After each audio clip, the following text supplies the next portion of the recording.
Hello, hello.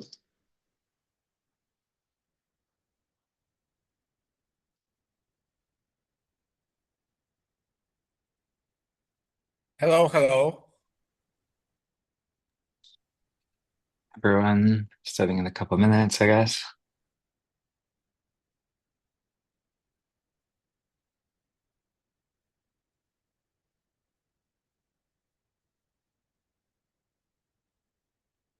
Yeah, I think we'll just wait for a few more people to join and then we'll get started.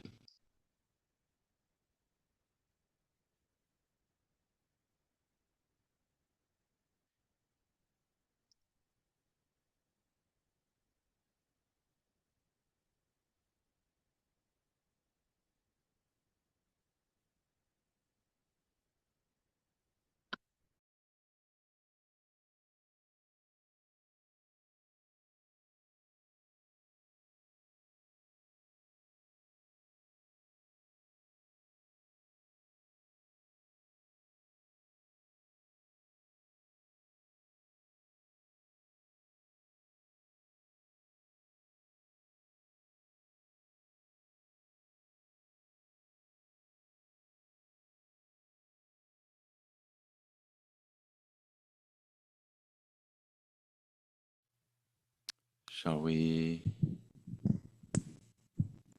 you think we should get started now or another couple of minutes? Yeah? Okay. Welcome everybody to the Thursday meeting. So we have an agenda for today. I'll be the host again this week. Um, I think, yeah, Daniela is here. So we're going to start with and hopefully we'll have the recording this time for notes. We're going to start with a production update from Daniela. So I'm going to hand over to Daniela right away to talk about how production is going. Okay. Okay, so I just joined this week to start working on this. So basically, the beginning of everything is to gather, to create our own database again. So I'm doing right now like a brain dump on the information from last year, all of the things that I remember and the things that I worked on. And basically to start contacting vendors and see where they're at, try to reach them again, like the people we have worked in the past. So I'm using like the public information that's on like their websites and the companies, all the stuff that is public to try to reach the people. So I wanted to show a bit what I've been working on.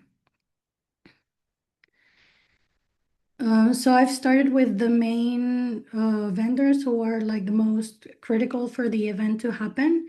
I have contacted them already. We already received one quote, and three were in the making today.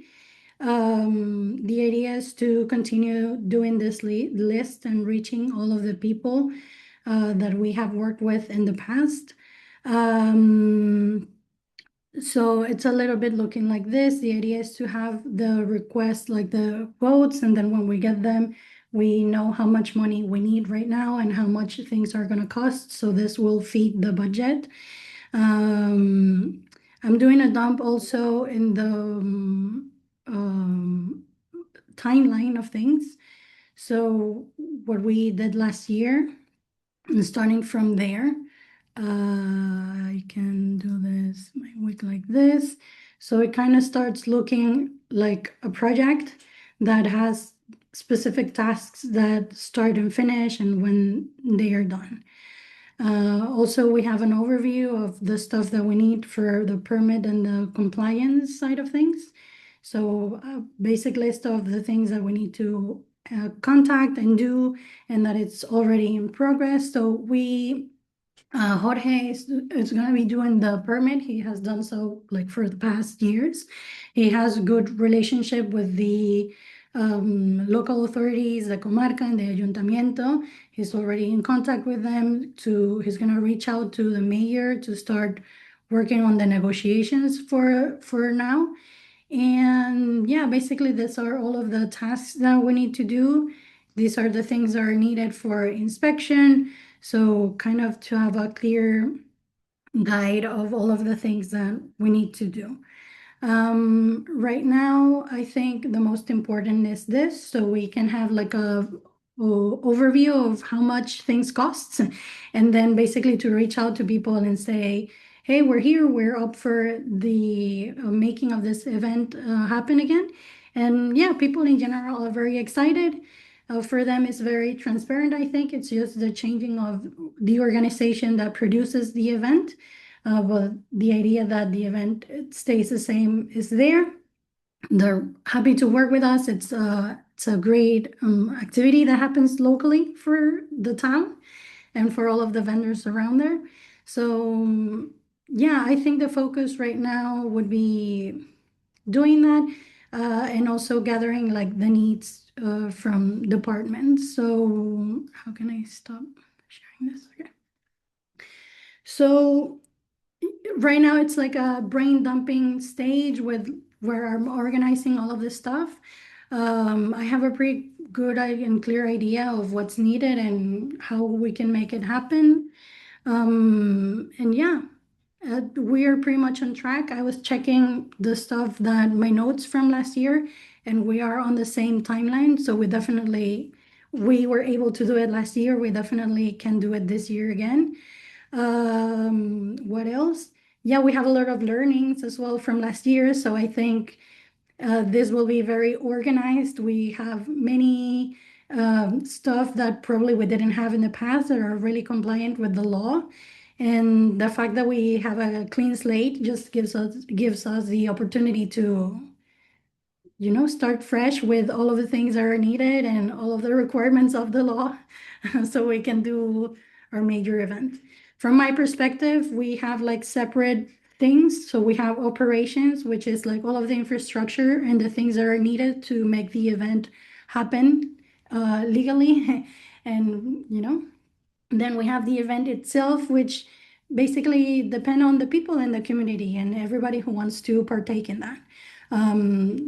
So yeah, I think from my experience last year, all departments are pretty clear on what they do and how they have done things, with time. Knowledge is passed from leads to new leads, and everybody is like really aware of the things that are needed and the projects they do and that they want to do. Right now, we just gotta like get back together. So I don't have anyone's contact because all of that stuff, I worked with Nork last year. So all of that stuff, it's in those computers and phones that I don't have since August last year. So if you can reach out to me, I'm here. I'm on Discord as well. If you need something for your department that you think you want to check if it's already on the list or anything you think is super important that we tackle right now, just let me know. Just for the major things, we have the quotes for the cabins, which was a major headache last year. We have the quotes for the Red Cross are being done and in process. We have also the quotes for the generators, like all of the stuff that make the event happen and run. So I think we're a really good track. Permit is already also on track. The Comarca is really happy to help us and hold our hand throughout the process and tell us all of the things that we need. So I think it's good news all around. Thank you, Daniela. And I want to apologize. I've been a terrible host, not even introducing properly Daniela. For those who don't know, Daniela was doing quite a lot of the production last year. And so she made up for the fact that I didn't introduce her properly by displaying her competence there. So thank you for that. She clearly knows what she's doing, and it's absolutely fantastic to be working with her. I'll move on to the next agenda. I guess we'll take questions at the end. One thing that I forgot, sorry to interrupt. The idea of this that I'm doing is to also leave like a database that can be public and accessible for anyone. So the idea is like in the future, whoever needs it has it. And also it can be more independent in the sense that, we can reduce the amount of potentially workers that we need to make this happen locally or something like that. So if you have anything that you would like to add or that you think should be there, also reach out and let me know. Cool. Thank you very much. And for the next item, it will be myself. I'm just going to take us through the barrio survey, which I first want to say that it was absolutely amazing to see the response of the barrios. I tried to get in touch with people within like 2 hours. I had loads of people contacting me and making sure they were easily contactable. And then we've had something like 100 answers to the survey. Not all of them from barrios, but some barrios had many answers. Which was really great to see the enthusiasm. And we will be publishing these results. We've already agreed at the board meeting that just happened that we'll publish the results. We just need to review them and put them on the website. But in the meantime, if I can figure out how to share, where is it? Is it in the more? Oh yeah, share, there you go. If I can just share my screen, share. Hopefully you are able to see this. Just as a disclaimer, this is a quick AI generated summary. I gave it the CSV of the survey. I got it to make a version of it as a presentation, and I anonymized it, I then removed the personal names.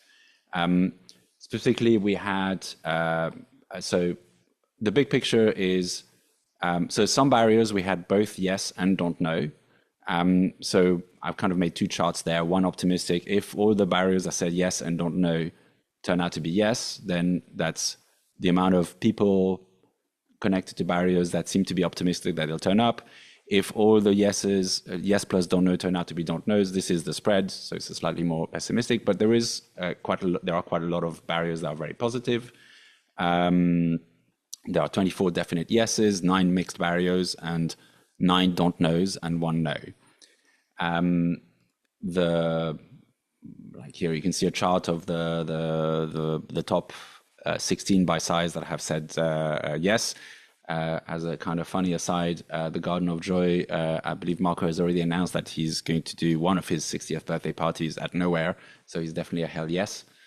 There was some analysis of the reasons people gave for being undecided. Lead shortage was quite common. People lead transitions, so people camps where the lead is changing and they don't know who's going to be the next lead. The events uncertainty was also a big one. Uncertainty makes it easier for fences to say no. There is some amount of fatigue and a desire for break year from several camps. There are some logistics issues, and there are some issues with people going to other events. There are people who are against skipping and people who are for skipping. So some voices are saying skipping will lose a lot of participants, keeping the annual pilgrimage gives more stability. You can read these for yourselves, and these will be also on the website once I publish this. There are people who are also saying that long-term viability is paramount, and a skip year can hurt short-term, but long-term can be healthy. So there is a mix of perspectives, although a majority of yeses. There were some questions that people feel need to be answered. What's holding us back? They don't feel this was transparently communicated. Will there be power on site? Because there's a question about whether Ubertown will attend, and they provided electricity for quite a lot of camps. How will container fees change? Are they going to be low-income tickets? Is there going to be an updated barrier guide? Those are sort of practical questions. People stated roughly when they need to know. Generally, there's a sense of urgency. We need to get a sort of clear go, no go as soon as possible. The key takeaways, again, according to Claude, so this is not written by a human, but it is an extract from the comments and the results. There's a solid base that's quite strong. Claude seems to believe the swing group is persuadable because they mostly need event certainty and clear communications. The biggest risk that Claude identified is uncertainty causing people to commit elsewhere, which increases uncertainty and sort of creates a sort of self-fulfilling prophecy. And multiple respondents explicitly flagged this. Ubertown, whether they attend or not, and how we deal with the power is a factor here. And there was a lot of expressions of gratitude and support from many respondents. Even undecided camps are rooting for the event to happen. So with this, I'll stop sharing. and I'll move on to the next item on the agenda, which is, do we have Ella or Kate on the call?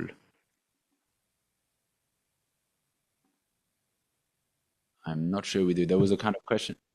Ella just joined.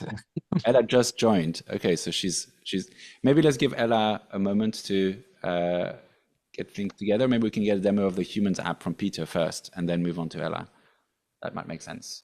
Peter, are you ready to go? You're muted. Need to unmute. First off, the context for this. Ben has been a hero lately of receiving everybody's signups and been managing that fairly manually. That is painful. I've seen his system.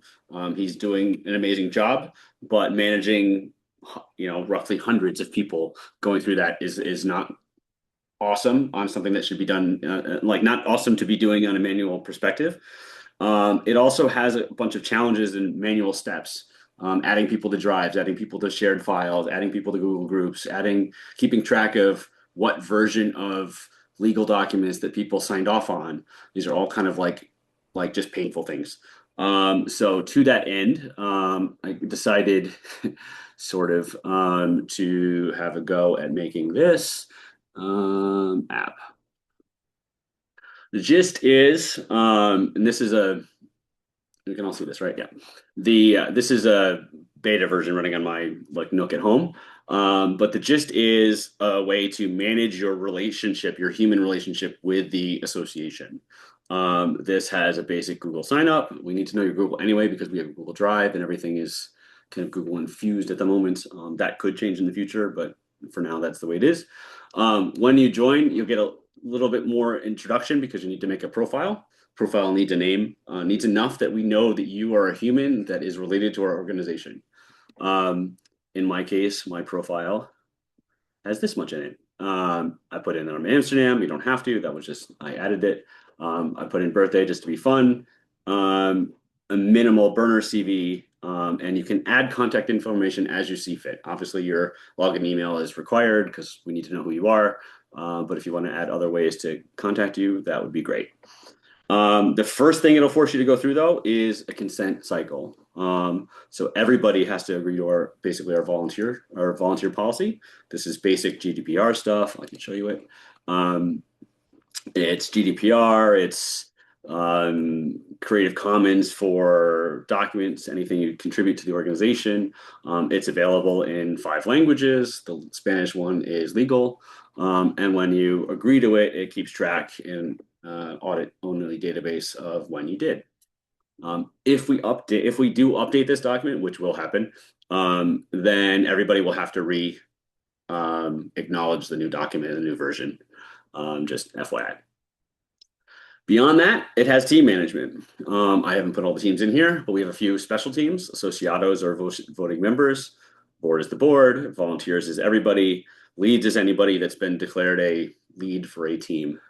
And the only custom group I made right now is geeks. We can make more teams later. You can see that button here for the board to do. From there, though, it's a team. Teams can have resources on them. Teams can have legal documents associated with them, i.e. the volunteer team has the volunteer policy on it.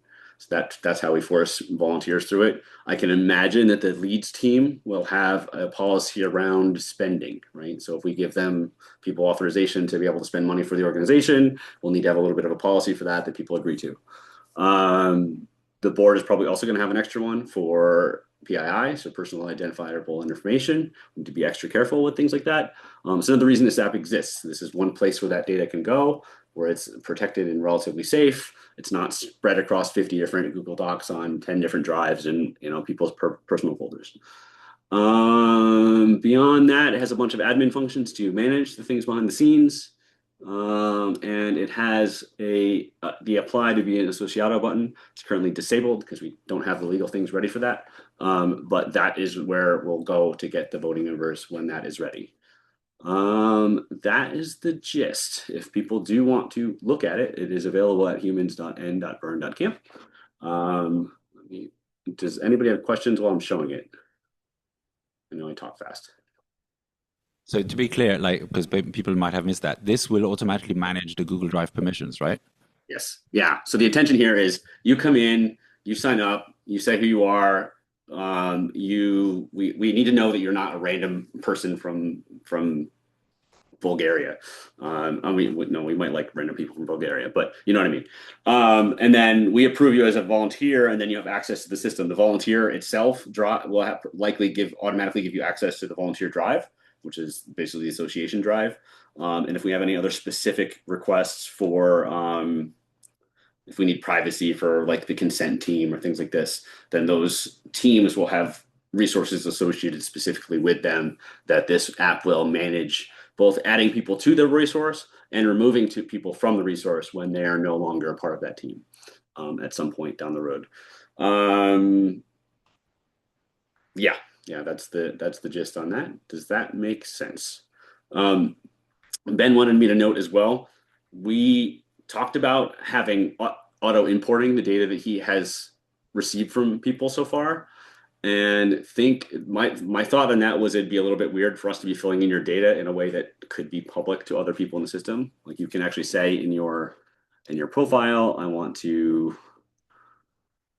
add my WhatsApp number or my phone number, right? Plus 31 6 1 2 3 4 5 6 7. And make it available to all active members. So that would now show up on here as something other people could see. We decided it wouldn't be a good idea for somebody to be doing that for you. So we're likely going to mail back some people actually wrote rather detailed like bios and what they want to do to help the system. So Ben's likely going to figure out a way to mail people back their individual results so they can contribute it copy paste it back into here. Yeah, the other point we want to note, we'll likely have a volunteer coordinator who has access to see people's contact info beyond like the normal sharing, just to be able to like help people get onboarded into the organization and into the teams as appropriate for what their skills and interests are. But we wanted to note that out, that we aren't surprising people by giving their private information to somebody they didn't know. Yeah. Does anybody have any questions?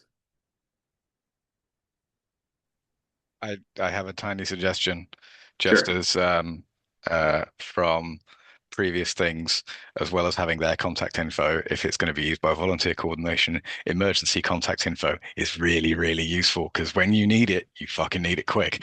And we've had that problem before. That's great feedback. Happy to add that. That's super easy to add. It's easy to keep it private. Board only can see it, kind of thing.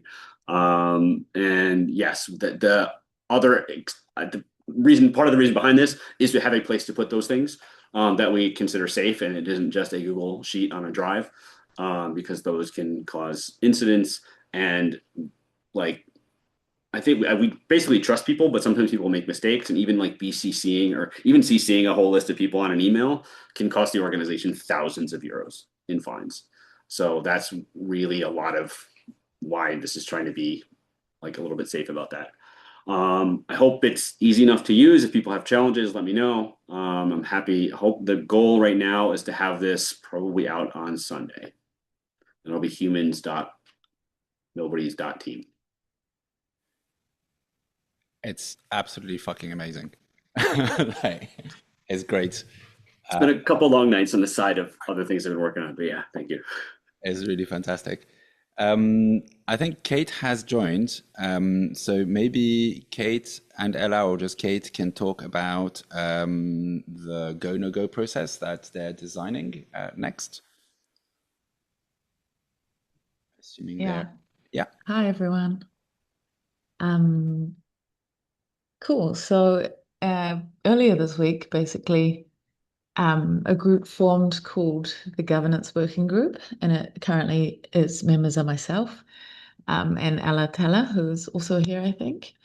And we're looking for a couple more people, which I'll get into in a moment. Basically, our objective is we're a community-led initiative to help structure the decision of whether a Nowhere Like event should go ahead in 2026. We seek to be non-partisan and objective. We don't hold an opinion as to whether the group event should go ahead or not, and aim to be credibly neutral. And our objective is to ensure the community has all the right or relevant information to help make a good decision about this for 2026.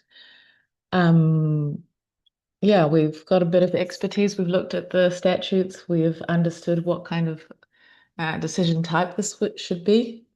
But our plan is to make it as participatory as possible and get a lot of input from people in the community and to do quite a in-depth kind of a vote or a temperature check. And yeah, so we've just started, so we don't have everything planned yet exactly. We're collecting information to design this process. You can follow our what we're doing in the governance channel, and I'll make regular updates there.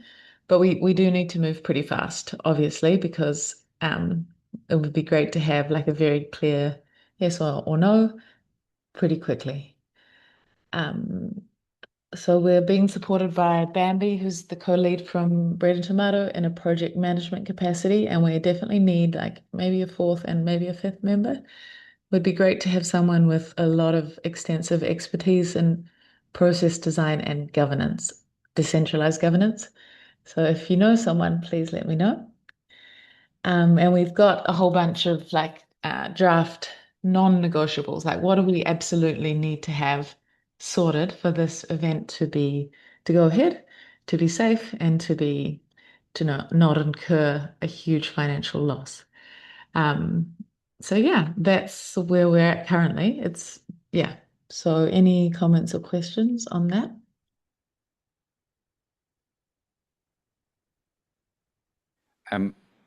I think we might want to go through the agenda first and then do the questions. So if you have questions, I mean, you can always ask the questions in chat, and probably somebody will answer long before we get to the Q&A. But I think it would be better if we go through the agenda. There's still a few items, and then we can do the questions. So the next item in the agenda is GNSL transition update, particularly no container access question, which Pablo, I think, will take. Yes, thank you. Let me put this slideshow. All right, so basically, I'm gonna start with the requirements. Can you see a slide? Yes, I think so. So basically, where we are in general in the association is we did the incorporation, the bylaws, we have an elected board. We've done some preliminary work on budget, on what kind of taxes apply, what is the situation, some of the event needs. Obviously, there's much more coming. And where we're at now, kind of as a dependency for next steps, is we need a tax ID.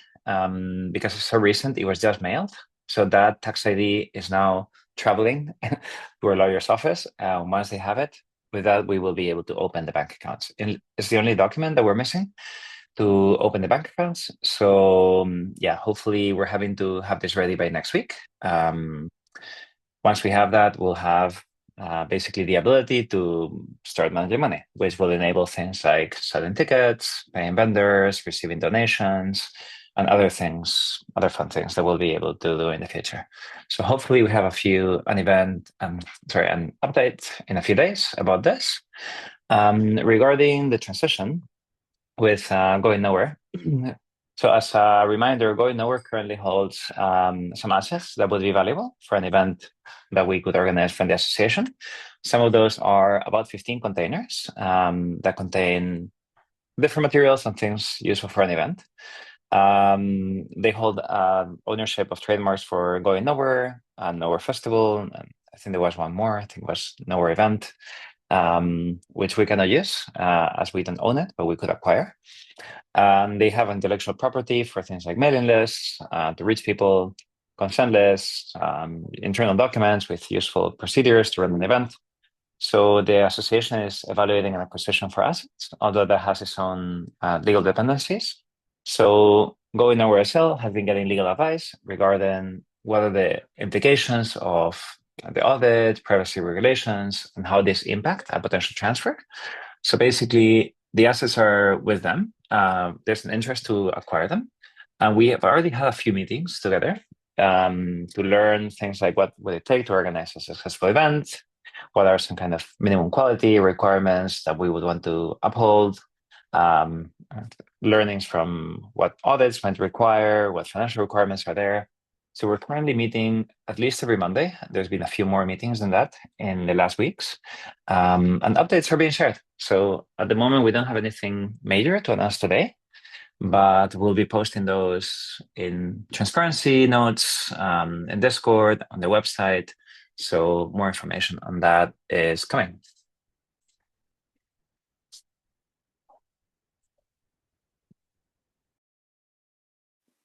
Cool. Thank you, Pablo. That's great. And actually, you've got the next. No, have you talked about the bank update already on this one? Yeah, you talked about the bank. Yes. Okay, so you've It's coming. Bank account is coming. There was next update that I have on the list is a membership recruitment update. So there, I don't have a huge update to give there. I just want to say that we are actively talking about how to define the membership criteria correctly. We want to be inclusive. At the same time, there are some considerations in terms of the size of the membership base, and we're trying to consider all these aspects and come up with the right kind of criteria to include members, bearing in mind that members are there just to make decisions on behalf of the community, represent the community, and elect the board. Anyone can be in the event, can participate, can collaborate without having to be a member. And hopefully by next week we might have some clear membership criteria and we can start actually recruiting members. Sorry that we haven't managed to do this just yet. We really want to, but it's just taking a bit more time than we expected. And Peter, I think you wanted to add something about inclusion there on this topic. Yes. So there's an interesting balance between trying to have everybody as a voting member in the association and having kind of just a smaller association. Part of it comes down to the governance rules and how many people we need to actually show up to be able to have a vote of any sort. Namely, it's 50% plus one. So if we were to have an association where everybody at nowhere joined, like 3,000 people, so to speak, we would need 1,501 to show up to a meeting just to be able to have a vote. So just something to think about. To that end, the thought I've had, at least personally, is more of a representative democracy where we have people that are dedicated members of the community, people that are contributing in active ways. I don't want to necessarily exclude brand new people, but it's hard to understand a budget for an event like this if you've never been to an event like this. So do you really want to be jumping into detailed discussions about budgets when you've never, if you haven't been to a Nowhere or 3? So it's kind of like there's a trade-off there between what an old boss of mine called believability and inclusion. And it's up to the community ultimately to decide where we fall on that. But that's kind of the thinking process behind that. Like, I think if everybody joined, we literally just couldn't be able to vote on things. So that would be a challenge. And then the question is, where do we draw that line on the spectrum between 8 people on the board and 12,000 in the SL mailing lists? Right. We need to figure out where to draw that. And that's up to us to decide. So. Yeah, and a very good point brought up by Erin about community representation. And actually, we just discussed this in the board meeting just before this. We all, during the election calls, made a commitment that we would run another election to bring more diversity onto the board. We want to do that. There is a process that we're going to need to follow. We're going to need to announce an election, give about, I think, 45 days according to the statutes. And probably we need the members to be onboarded before we can run an election. But most importantly, because what we have is a board that is the board that applied, we need people who are diverse and representative of the community to apply and want to become board members. So if you are wanting to become a board member, please make yourselves known. Let us know that there are some people who are wanting to apply to be on the board, so that we can run an election, because otherwise, obviously, there's no point in running an election if there are no candidates. And it will take some time. We need to onboard the members first, and then we need to run the election 45 after some kind of notification period. But we definitely care about this. We're discussing this. It will be in the minutes of this this meeting, the board meeting that just happened. It is a subject that's important to us. And then finally, we have one more agenda item about the event name for Pablo to handle. Thank you. Thank you. Unfortunately, I lost my slide.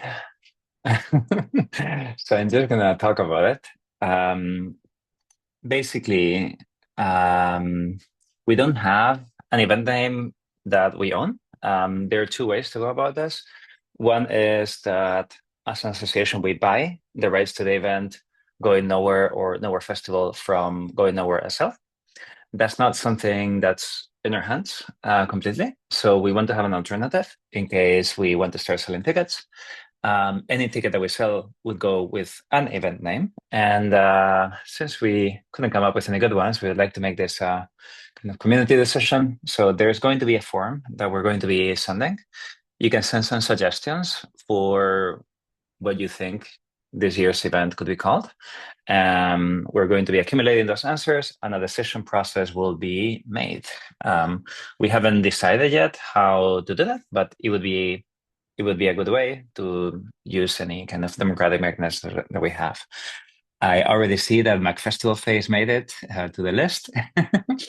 So I'll propose that every person can propose 3 names. The Thing in the Desert, whatever. Save your ideas for the type form, and you'll find it in a few minutes in Discord, Telegram, and future channels. And I think part of the way we're going to administer this, although I don't want to put pressure on Peter, is that you're going to need to be registered on the application in order to be able to vote once there are names.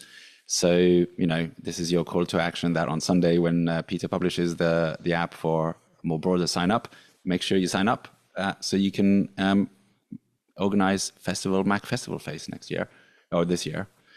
Okay.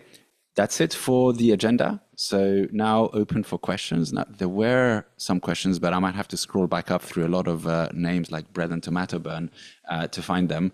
So if somebody wants to grab the mic and ask a question, that would be totally fine while I scroll around. Or, no, there you go, there's a question.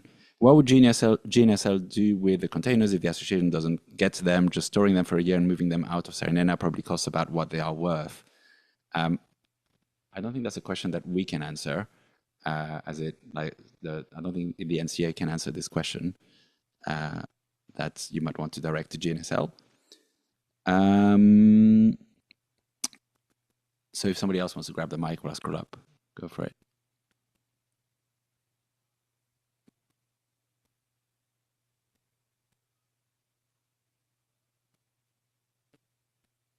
No questions.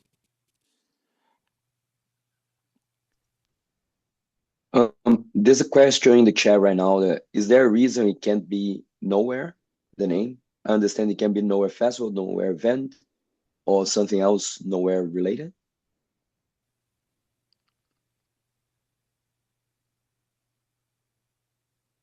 That was the question. Pablo, do you want to take this one?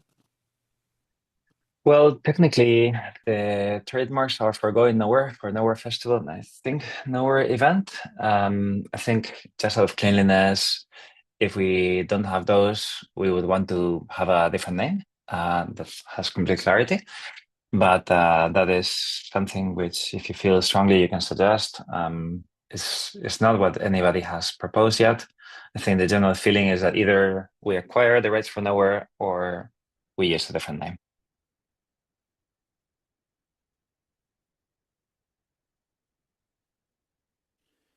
We have some comments in the comments, maybe rather. There is a question. Daniel, read the question since you're on it. Yeah, how big is the probability for a road blocking obstacle?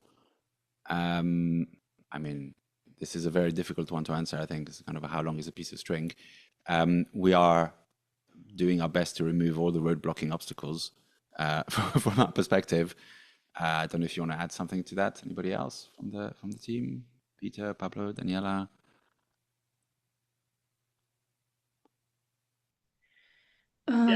Something on the containers that maybe it's a discussion we want to start thinking about for different departments, because a lot of the containers are used for structures.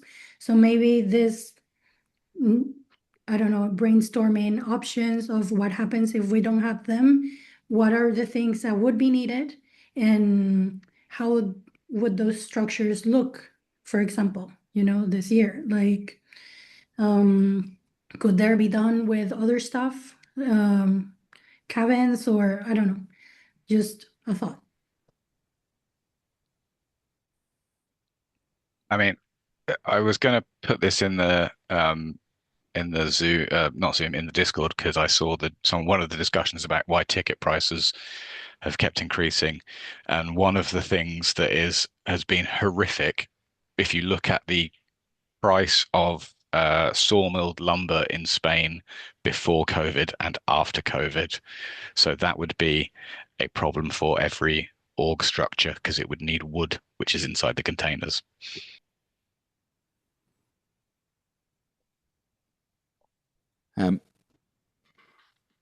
Okay, I'm going to assume this question is somewhat answered. And there's somebody who's asked why the new org, why are we making a new organization? They weren't in the first meeting. Just to summarize roughly, very quickly summarize what happened. There were a lot of things that happened last year, including a labor investigation that found that GNSL, which has been running the event for a number of years, could no longer run another event due to various labor laws. There had been ideas of creating a different organizational model for holding the event. There some people involved in GNSL went and had a lot of meetings with lawyers, figured out an association would be the best model to do this. They made an election happen, got a board together, and here we are with an association that can run an event this year and future years. That would be the sort of like very high level, quick story. Can I ask a quick question to this? What I don't understand is, I understand from legal case they couldn't run it anymore, but why is there any like competition between the two organizational bodies right now, or about what we're going to give and not? Like, is there any like tension or resentments in the old organization that is important to know? Well, I can speak from our perspective, and I don't want to put words in the mouth of the former organization, or not the former, but the SL. In general, like we are new, we are brand new. I think we're less than a month at this point, and having come on board a month ago and trying to backfigure out all the things you need to figure out to run an event for 3,000 ish or 2,500 to 3,000 people is a lot. If I was somebody on the other side of the fence who had built a baby up over 20 years and had this thing that I loved and cared about very much in my life, I would be skeptical of giving that baby to us. Full stop. And it's partially because we need to learn an awful lot. We have to build out policies and procedures. There are like GDPR issues why we can't necessarily just copy paste things over the fence. So there's like a lot of organizational learning, a lot of structural learning, there's a lot that happens between the shell organization and the outside world that the 3,000 people at Nowhere have no idea about. And it's insurance, it's making sure people have training to run a forklift. It's having security on site the right days. It's managing the permit. It's buttering up the local mayor to make sure he's happy we're doing the event. It's a laundry list of things that I've become aware of, or at least some of which in the last like couple weeks. And from my perspective, I'm the pragmatist on our team. Having to sign off on a lot of money things is part of my job. We're behind, and it's an uphill battle. So, the tone and tenor of the conversations that I've had with the SL is cautious progress. Like they want to make sure, my perception is that they want to make sure that we know what we're doing before they hand over their baby, because that handing over process is one way and irrevocable. Like they are not, as an SL is a normal company in Spanish speak. And normal companies can't have volunteers was the primary issue that's happening here, right? So having volunteers working for a company is like kind of like slave labor, effectively, from some outside people's perspective. Now, an association is owned by the people, for the people, blah blah blah, and is allowed to have volunteers, but still has to follow certain labor laws around those volunteers. And we're figuring those out because we don't want to get audited like they did. And they've done an awful lot to help us not inherit the things that they've cleaned up and fixed and have gone through. And we don't want a GDPR audit. We don't want other things that have happened to fall on us. And there has to be a lack of continuity between their organizational structure and our organizational structure, or else we will just be considered a continuation of their company. And then audit people are going to show up on the first day of gate and be like, where's your paperwork? It better be in Spanish. Good luck. Yeah, I understand, because they are under, in the vision now. But those people that are in the organization there, why they do not want to join the new association? They are. They are. I mean, I feel most of us are here. They're in the chat. Yeah, they're here. Actually, I mean, if it would help clarify, I can also show a brief image of how they're different and the connections. While you get your share ready, I just want to correct, like, because I gave this kind of quick high-level story, and I might have given the wrong impression, and that was really not my intention. That there were like lots of legal issues with GNSL. That's not what happened. The only issue that made GNSL not able to hold the event was that they cannot use volunteers.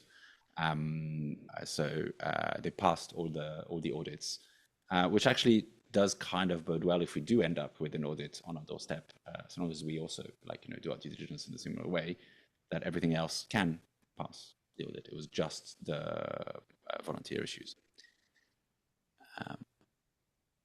Pablo, you're about to share something. Yes, I just wanted to show this in case it helps illustrate it. But basically, this is the GNSL, and I haven't reviewed this. It's from some of my notes, but it's a Spanish SL, which is a limited company. It's owned by a few individuals, which I'm not sure who.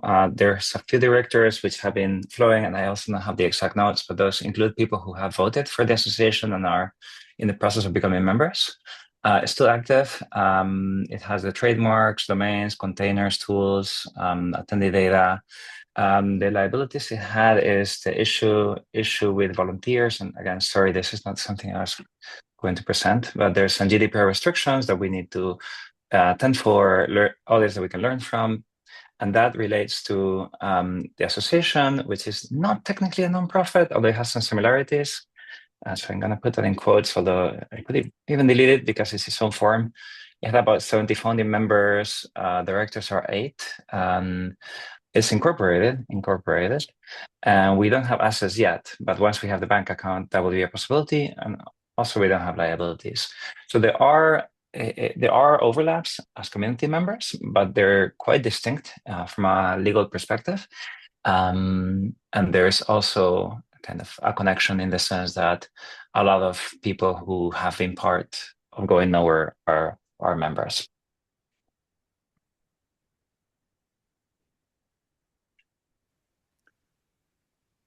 Okay. I'm looking through questions, but I also see that, Joao, you have your hand up. So I'll hand over to you to ask a question.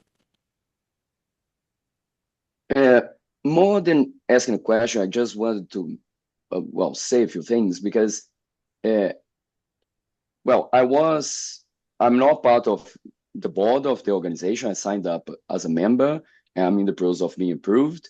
I am not involved in the structure of the SL, but I was a lead at the last Nowhere, and I've been following this whole story of the transition since the ALM last year, where I was first introduced to the details of this whole complicated situation. So I put a lot of time and effort in trying to understand it, and it's still a bit confusing for me. So if you just are getting involved in this conversation right now and you are a bit confused, don't worry, it is very confusing.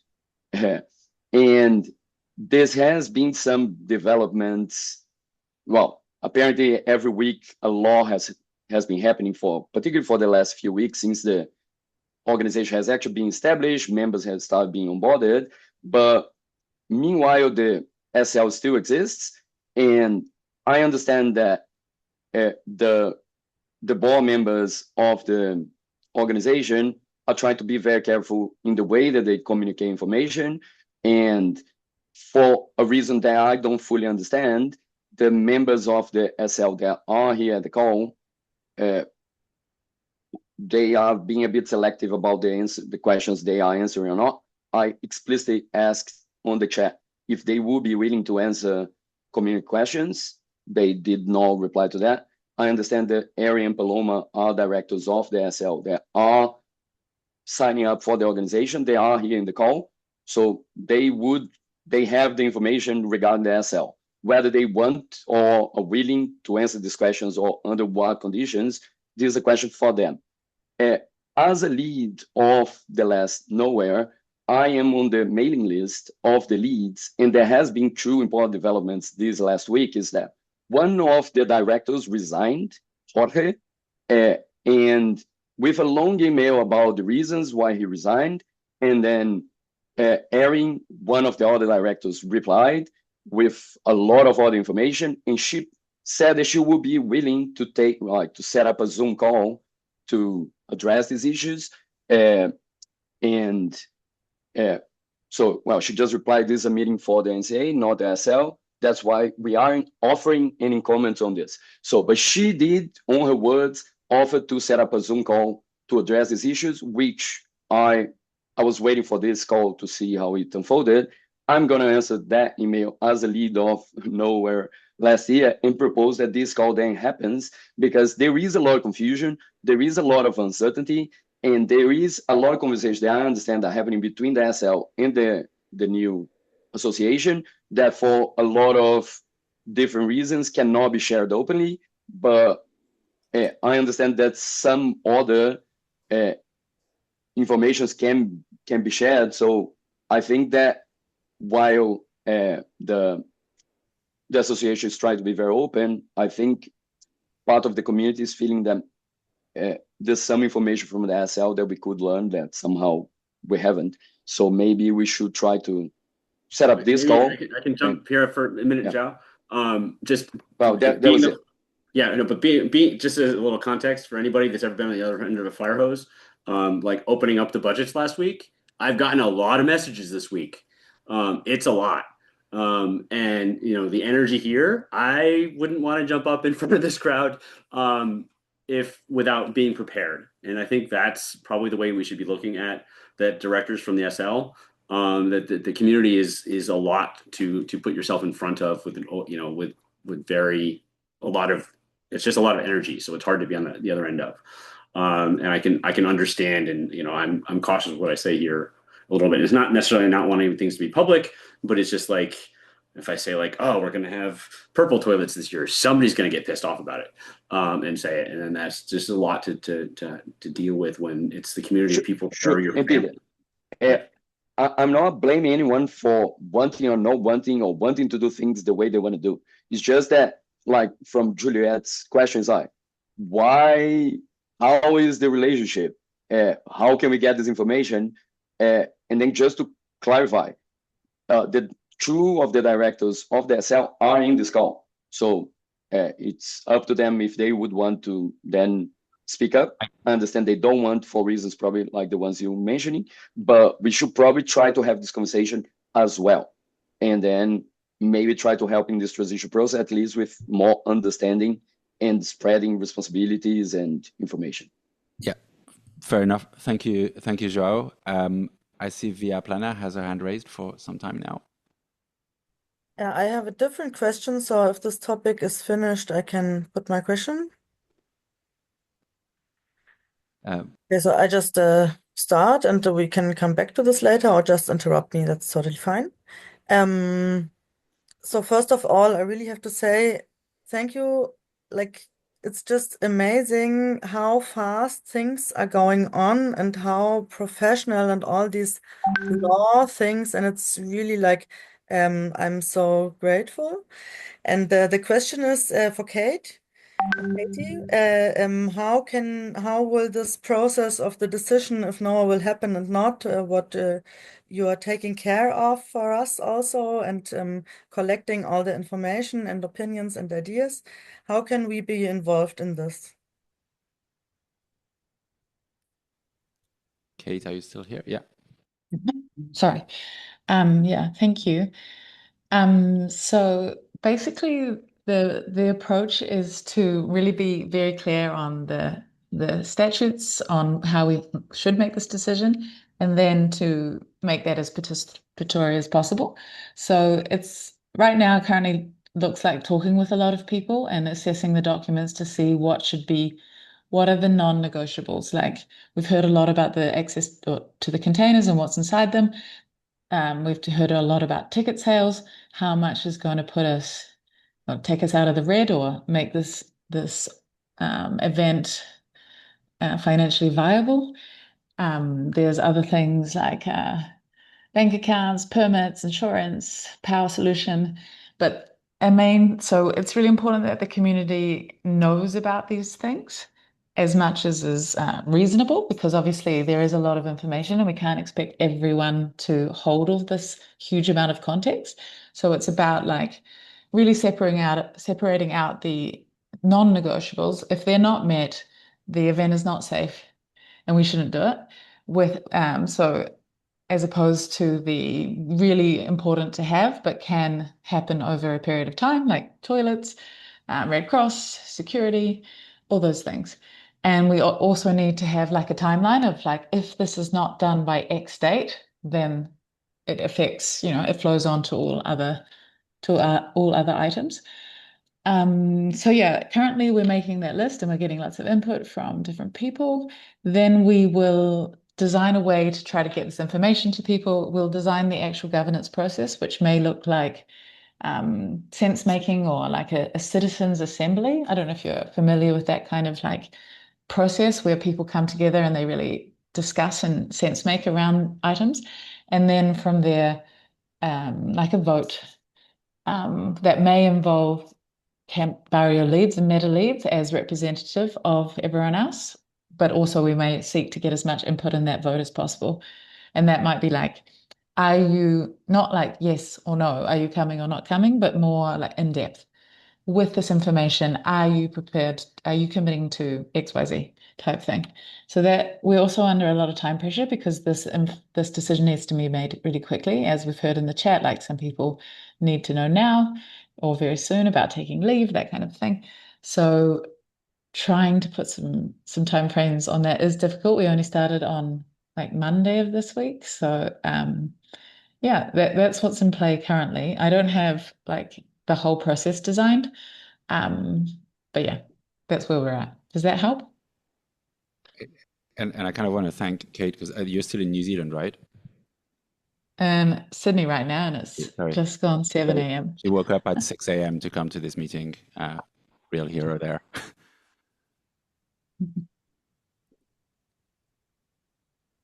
Thank you very much. Do we have other questions? There are some arguments going on in the chat. I'm not sure if we want to turn those into conversations. Does someone else want to raise their hand and ask a question?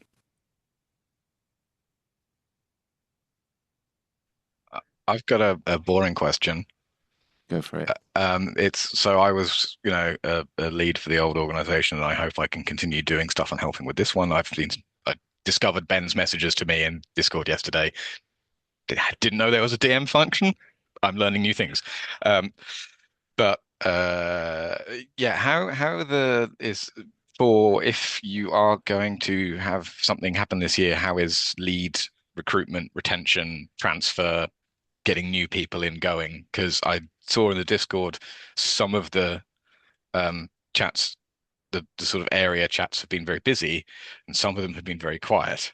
And one of the ones that's very quiet, and I thought, about was Cantina.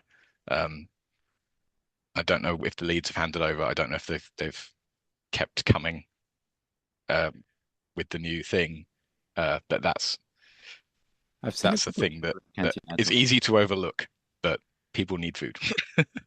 And yeah, just generally like the other leads from other departments, because I don't know who's been talking to who. I can throw a little bit out there. I talked to Ben yesterday, specifically about the humans thing and its ability to manage teams and have leads, and that structure is a way to be able to see who's come in and who wants to help out and kind of self-organize in that way. But he also mentioned that somebody, and I apologize, I don't remember the name off the top of my head, has traditionally been a volunteer coordinator to kind of help people get into teams and kind of with that structure. And I think that might answer some of your question, because I don't know everybody's names. So even this call, so I'm struggling the- my brain, but the way it had worked, again, I don't know how you guys are going to do it. The way it had worked before was you had your leads were sort of appointed by the meta leads, and the meta leads were elected by its own group when people applied. I don't know how that works in the new democratic structure of the community organization, with how you appoint just a team lead. So there's a kind of like interesting dilemma there, because like, yes, we'd like the leads to elect a meta lead, but we don't have leads yet. So like, how do we start? And I think how it starts will depend on which area. With participant wellness, for example, I can speak to. I was the meta lead for participant wellness. Anna is the consent co-lead, who is a consent lead, and Chris, who's on the board, it was one of the Malfair leads. So we're sort of worked out, we've worked out how to sort of get this thing started and like so bootstrap it into something. I think different areas will approach this differently. Once we have a structure of meta leads and leads and so on, there is then a group of leads that can elect a new meta lead if they want to. But we need to start with something, and we need to start with something pretty quickly because we need to have an event. So what this looks like, I think, will depend on the area. But ideally, we carry across the people who are already competent at operating this area, and then figure out how to make the area, the process more democratic. Sorry, I was laughing. I didn't mean to laugh at you. You said we carry on with people who are competent in this area, and I just had a horrible thought pop into my head, which is, what about the other ones? But that's fine. That's all of us. We all don't know what we're doing. We're just bumbling around in the dirt trying to make sure no one dies. So yeah, we have a 20-year track record of competence, right? 21. Yeah. There you go. Yeah.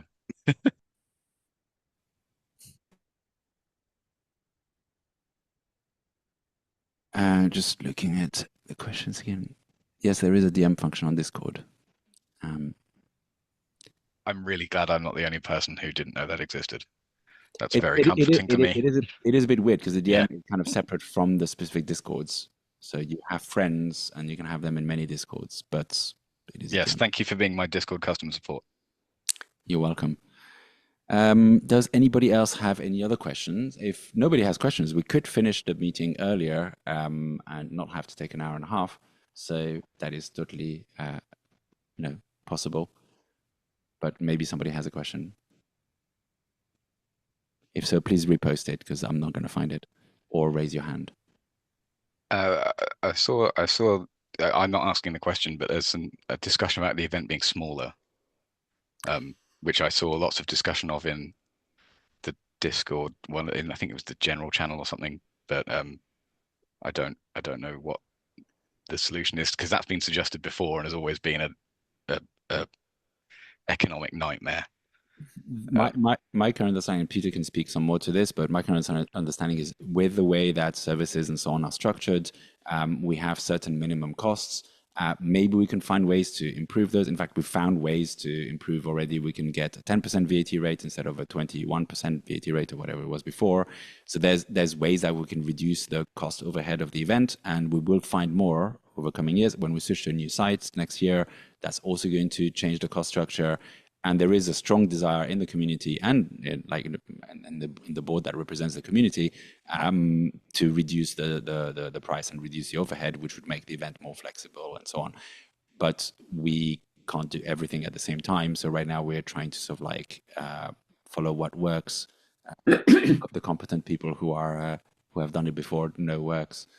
That makes sense. Yeah, I mean, that's my very lazy thing that I used to do at the ALMs every year, which was argue, no, try and sell more tickets when it was selling out every year. Was like, increase it, make it bigger, because it makes it cheaper for everyone, the more numbers. But I personally agree. There's different voices, and I think there's some beautiful things about participatory communities. We don't have to agree about everything, and we don't have to all speak with one voice. We can have like vigorous arguments about things. Some people want the event to get much smaller. Some people want the event to get much bigger. Personally, I like to have more art, and art costs money. So, like, it's nice to have a bigger event. Other people prefer a smaller event for whatever reasons, and that's totally fine. We can all, be together in this community, and somehow it comes out in the wash. Yeah, I frequently lost that argument. So there you go. Sorry, Peter, I'm holding you up, and you're actually in charge of things. Personally, I'd like it to get so big that I'm uncomfortable being there because it's too many people. And so I have to leave and go start my own smaller event somewhere else, all over from scratch. And it's not gotten there yet. I reckon that's probably about 20,000 people, because that was the size, 18 to 20,000 people, because that was the size of my first Burning Man. And I felt comfortable with that number, but I've not felt comfortable with some of the 50 or 60,000 people events I've had or been to. So one of the really cool things that will become possible with the new site is, having more events, because we'll have access to the site all year round. So technically you could have, the big nowhere where, 20,000 people go and you can't be bothered anymore. And you could have a smaller one later in the summer or earlier or something. I don't know if we could pick 20,000 on 100 hectares, but it'd be an interesting game. It might also be, Aaron, that just since Burning Man had 20,000 people, it also has a lot more LEDs, and it's a lot more just visually blinding than it used to be. But this is just back to the topic a little bit. Just for people that care and want to know, like certain things scale a lot easier than others. It's not necessarily easy to chop the Red Cross's price in half, for example.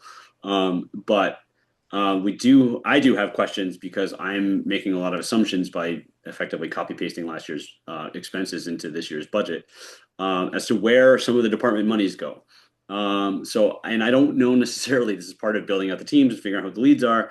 I'm looking for more visibility into those expenses, not as an extent to necessarily micromanage and say like, oh, Cantina can't have green peas because they cost too much or anything like that.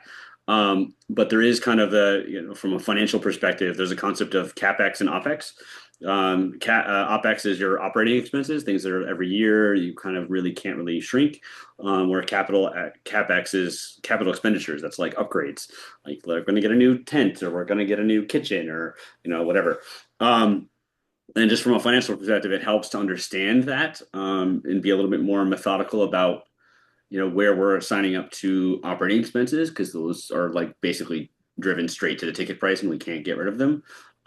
But yeah, so I'm now part of building humans was to figure out who the teams are, so I know who to talk to figure out where the money's going. So I can have some more sensibility into that process and make that communication more collaborative with the right people. Random things like, I get a little frustrated with let's make it smaller, because that's not a thing I can work with, and it triggers my autism. But if somebody wants to say like, hey, the toilets were this much, and if we go to drop toilets it's this much, but that doesn't scale beyond this size, and I'd love to have detailed discussions about like where actual things go, and like that's part of why I'm doing this, although I did not know what I was signing up for. Thank you, Peter. I want to take the question from Kochi. I'm going to go for Kochi. How do we sell 2,400 tickets at 300 euros when Going Nowhere.org says there won't be an event and we don't have a good communication system yet? First of all, I think the price we're going for at the moment, correct me if I'm wrong, Peter, is 275 rather than 300. But how we do it is we need to build that communication system. And honestly, my experience so far is this community is incredibly tightly connected. There's a lot of communication flowing. As I said at the beginning, when I went on the Barrios X chat, like in February, and said, "Hey, I need to get in touch with people," I got like contact details within like 2 hours. I had contacts for every barrier basically. people are like, there's a lot of energy in this community. People are connected. We need to spread the word without relying on the website, which I don't even know if the website was really the main way that the word was spread. We need to spread the word by our word of mouth networks that we all have. We all know people who go to nowhere, who have gone to nowhere. We're all part of communities where we can spread this word, and that's how we get this going.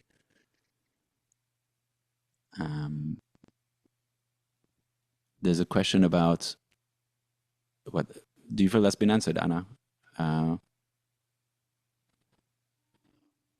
You're muted.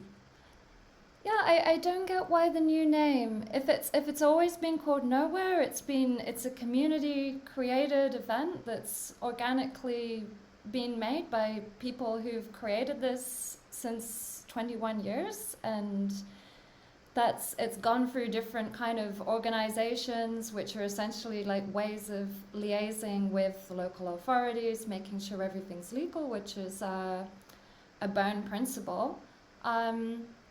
And now that is shifting, but it's been Nowhere. It was Nowhere before GNSL. Like, it's not. I don't know how long GNSL was running the event since that transition after Brexit, but I don't see why this transition means we need to end the name of something. I mean, it seems very clear to me it's in the same space at the same time. By this community, like GNSL is a limited company, it is not the community. Like, that's not what's changing. So I just feel it feels kind of sad to me that it would need to and I don't get it. Yeah, I don't get why the community is being asked to change the name of something that they create. I mean, I've been around for like, this would be year 4, not so long, so I'm like learning this. I don't understand why there is this question of renaming it. It doesn't. Something doesn't feel right to me. Sorry. Evelyn, you're here to want to answer this question. Am I right? Is that right? I mean, I can give a little background. So yes, the event that you guys have all come to know and love is called Nowhere. And it has been run by a few different companies for a variety of reasons. So a company in UK ran it was called Nowhere. And then a company in Spain ran it and it was called Nowhere. And then GNSL ran it and it was called Nowhere. And yes, it was started by the community. Those companies have always been owned by community members. And up until last year, up until April 2024, one of the founders of the event was still one of the directors for the various different companies. So that's not changed at all. Where we're at now is because of this audit that we had last year, everything has to be worked out very delicately legally to try to reduce the risk of a potential second audit being opened up on whatever organization organizes the event called Nowhere. So we have to be very careful about how all of that is being dealt with to ensure that whatever is producing Nowhere in the future doesn't face the same legal hurdles that the SL and everything else has just been through. So it's about risk reduction at the moment so that Nowhere can continue for the future. So at the moment, until all of that legal stuff is wrangled out, we have to be very careful about having an event called Nowhere in that area at that time of year, which I know is very difficult for some people to understand. And it sucks when you bump up against the wall of legality when we're a community run event and everybody likes to let that go and pretend the default world doesn't exist.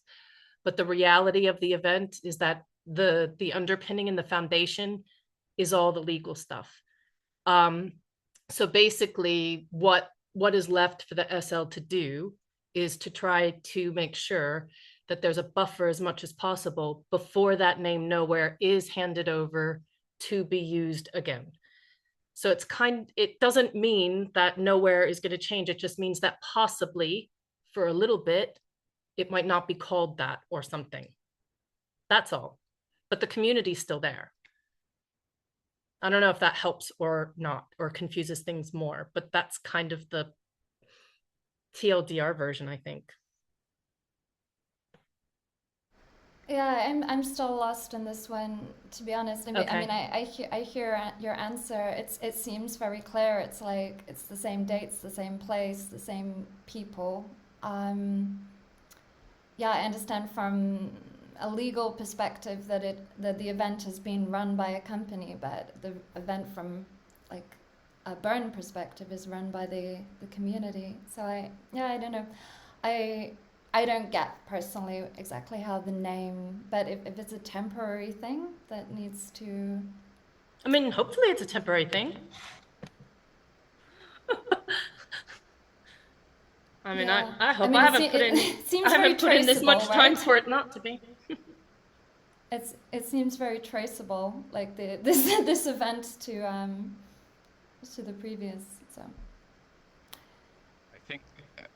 I think that's what they're trying to stop, is to stop it being easily traceable. Yes. So right now, 'Cause- everything that's an issue is traceable back to the SL, not the association. Yeah. So if you have an event near Saroniana called Nowhere, and even if it's not being done by the SL, and the government turn up and are like, "Hey, we thought you were shutting this down. What the fuck? Let me see your documents." That would be bad. but this is an event that will be legal. Like the legal liaison is done between an association, and the message was that there's one reason that SL cannot run an event, which is because a limited company cannot run an event with volunteers. But this is an association. So a lot of other legal implications like working regulations, safety. There's many other areas that legally an association has to comply with as well, not just the volunteer. okay, I see that as kind of unique to the association, but yeah, maybe there's yeah, okay. I'm not so involved in the process. I'm just hearing all this now, and I really love you, Anna, for like feeling so strongly about this name, because I do the same. But I think if authorities look at papers and words are written on the papers, then like seeing that it's the same date or it's at the same location, because there are other events in the Monegros that have really nothing to do with us. But if the name is always the same, I think it's just more flashy in the eyes. I think if there is a strategy to try to like hide a bit away and to like have the time to put it all up, like that's how I understood it, no? Like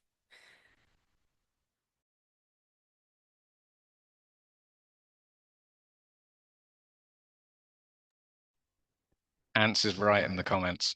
If the people are the same, the name doesn't matter. The people are not the same. There's a strict separation in the parts that matter, and this is something we got advice on. And No. I mean the people reason who are there. Sorry. I think that's point this not a clear criteria. this can be seen. Yeah, the community are the same. There we go. Fucking love you, Ants.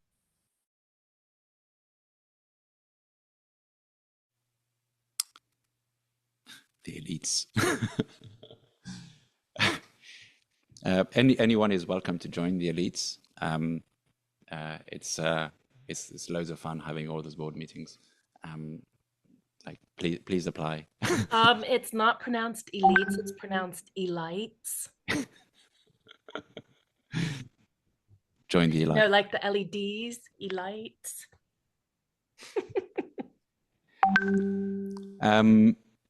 Okay, cool.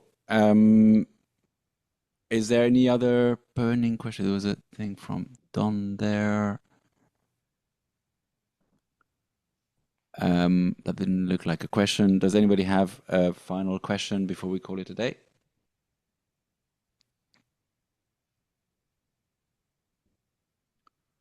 I'll count down from 5, 4, 3, 2, 1. Somebody unmuted? No. Okay, so no more questions. Thank you very much for attending. I'm really hoping we can publish the notes from this one very soon. The full transcript, and I don't know about the recording, but the full transcript will definitely be on the site on nobodies.team. Look forward to seeing you next week. And yeah, remember, if you want to vote on the name, you'll need to sign up to the app Peter built and register as a volunteer. I can't remember what the term is. There's a special term for it. Anyway, you need to register there so that you can vote on the new name, so that we can have Event Team Mac Event Face this July in the Monegros Desert. All right. Thank you very much, everybody, and see you on the Discord. Remember, discussion on the Discord, WhatsApp, and so on is for broadcast, WhatsApp and Telegram and so on. Cheers. Have a lovely day. And Pablo, please make sure that the recording is saved.